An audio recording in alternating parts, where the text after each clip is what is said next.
Hi, this is Darren Blue, and I'm going to show you how to create your very first blog post.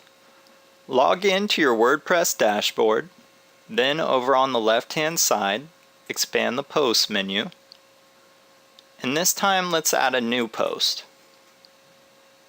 Now this is very similar to how you create a WordPress page. You can see all the same menus and features and buttons, and the title bar right here with the body of your post. And there's a few different things down below. I'll go over those. But really, it's all about your title and your content that you write right here. Now, for your first post, what you want to do is really, there's no rules here. But basically your blog, remember, is for connecting with people. And so the best way for you to do that is to share with people about things in your life, your business, your industry, your products, whatever it is you're doing online and who you are, because your blog is an online version of you, essentially. So since you can't do belly-to-belly sales with people like you can in the offline world, you need to be able to make that same connection, because it is so important and so powerful for you to be able to do that.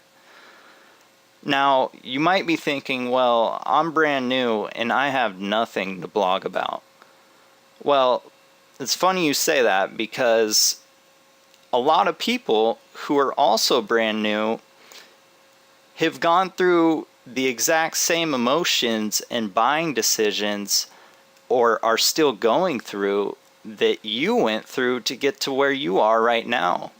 And you actually have tons of information and insights that you can share with those people on what convinced you to start your own online business and what got you to where you are today, that they would all find very helpful and very insightful. So first, there's no excuses in blogging. You can't say that you don't have anything to write about, because you do. You've already gone through a purchase decision at some point, and you've already evaluated that you want to get into online business. So share with people what motivated you to get to that point. And so it doesn't have to be all about how-to and information. It can be your story. And so that's perfectly okay. Now, some other ideas for blogging are current events and how they relate to your business, such as the news, funny stories. People always love a good story. How-to educational entries that help people decide things that you've already been through. New ideas or theories that you think should be shared within your industry. Your family, your friends, kind of connecting with people about who you are, what you like to do, and what's important to you in your life. Summarizing interesting books or articles that you've read that relate to your business and that you think other people should read. That's a powerful one, because when people see that you're actively building on your education and knowledge, they magnetically attract to you and your business, because you're demonstrating leadership. Next, you could also write about company news, your company products, features, or services that people should know about for your business if you have one. Any enlightening business moments, such as before, where you decided that online business was right for you and that you wanted to get started in this thing, and what was the deciding factor in that. People would love to know that. Answers to questions that people frequently have. Again, that's kind of building on the same thing. You can write about other blogs or websites that you've seen in your industry.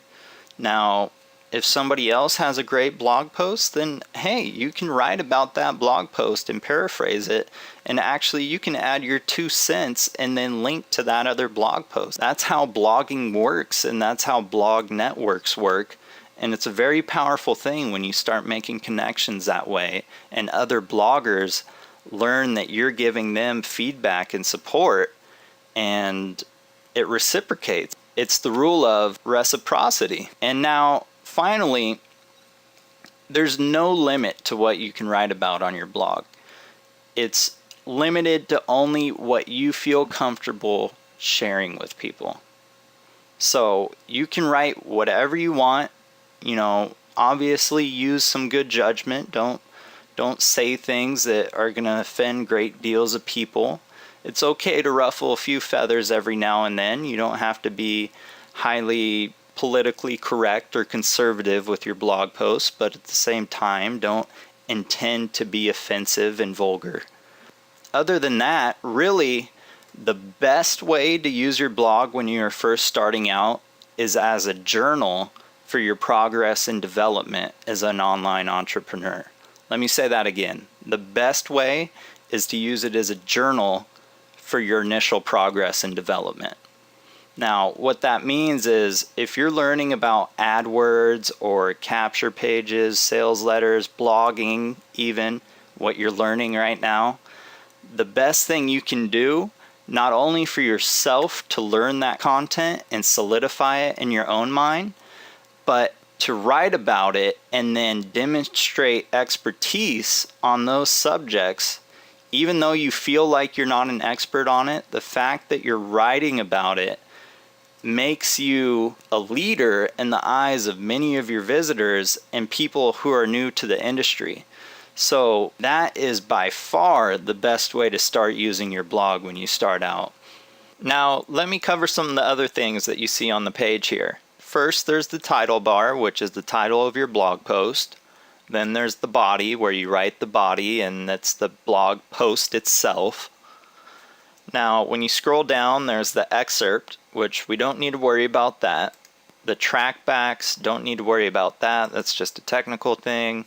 Custom fields, don't need to worry about that. And now discussion, don't need to worry about this either. And then over on the top right here on the sidebar, we have save draft, preview, and publish. So if you're writing something and you're not quite done yet, you can save a draft of it and always come back to it later. You would go over to the post menu and then edit, and you'll be able to see your drafts. Or if you're ready to preview your post, let me add some sample text here. Sample post by Darren Blue. Testing my first post. Oh. Now I can click the preview, and you can see here, sample post by Darren Blue. There's the title. And here's the content of the body of the message. And then the rest of this is kind of unique to the theme that I chose. So I'm going to close that window and go back to editing. And then finally, once I'm ready to publish this to the world and make it live on my blog, I'll just go ahead and hit publish right here. Scrolling down a little bit more, we see post tags and post categories. Neither of those we need to worry about right now, so I'm going to close those up. Really, that leaves you to just focus on your blog content. So for your first post, what I challenge you to do is write a blog post about what you've learned in this video. Specifically, what are all the different topics that you can blog about that I mentioned a few minutes earlier here. That's a good first post for you, and it tests out your skills and your ability to learn something and then take what you learn, put it into your own words, and then solidify your knowledge by writing it into a blog post.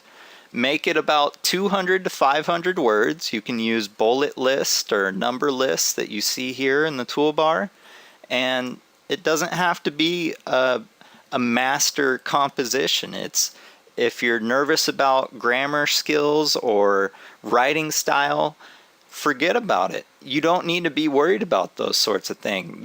This is your blog, and you can write it any way you want. And that's what people expect when they come to blogs. They expect a personal feel where people express their personality, and we can learn who you are and your style just by reading your blog.